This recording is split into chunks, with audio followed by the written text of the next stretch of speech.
tababar soconaya muddo 3 maalin oo looga hadlayo tacadiyada ku dhaca haweenka si looga dhigo qodobo dastuuri ah kadibna loogu daro dastuurka dib u eegistiisa socoto ayaa hay'adda Tag Foundation oo kaashanaysa UNDP waxay maanta ka furtay magaalada Dhuusmareeb. Tababarkan ay ka soo qayb galeen haween, dhalinyaro, cuqaal iyo culimaadudiin ayaa waxa furay gudoomiyaha degmada Dhuusmareeb Macallin Nuur Cilmi Cabdulle. Sida halkan ku cad doorka haweenku ay ku leeyihiin arrimaha dastuurka kulan looga hadlayo maadaama dastuurkii Soomaaliya dib u eegis in lagu sameeyo la rabo waxa bulshada loo soo kulmiyay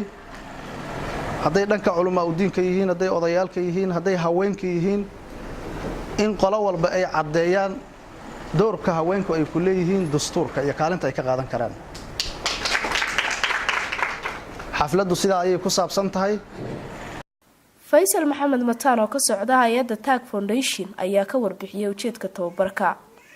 Ujeedadeedu waxa weeye inaan haweenka ka dhageysano tacadiyada ku dhaca. Haweenka tacadiyada ku dhaca taasoo xaqiijinayaan odayaasha iyo dhalinyarada culimadu inay yihiin kuwa sax ah oo aan dhaafisnayn xaddigii diinta Islaamka ugu tala gashay. Ma doonayno inaan xuduudaha laga gudbo. Arrinta marka tacadiyada la sheego waxa la soo jeedinayaa qodobo la dhahayo 1 2 3 qodob yaan anaga priority noo ah. ujeedada la doonayna waxa weeye in lagu daro dastuurka qabyada ahaa ee 2012 la sameeyay professional constitution-ka ee hadda la furay yaa la doonayaa in lagu daro qodobada tacadiyadaas dhaca qodobadii looga hortagi lahaa tacsiir qofka lagu gaarsiin lahaa. Xildhibaan Safiyo iyo xildhibaan Mahad Kale oo ka tirsan baarlamaanka maamulka Galmudug ayaa sheegay in doorka haweenku inuu cadaado loo baahan yahay. Dastuurka meel walba waxa looga baahan yahay wixii ay u baahan yihiin gabdhaha oo ay diintooda uga hor imaaneen inay ka helaan xuquuqda wadankooda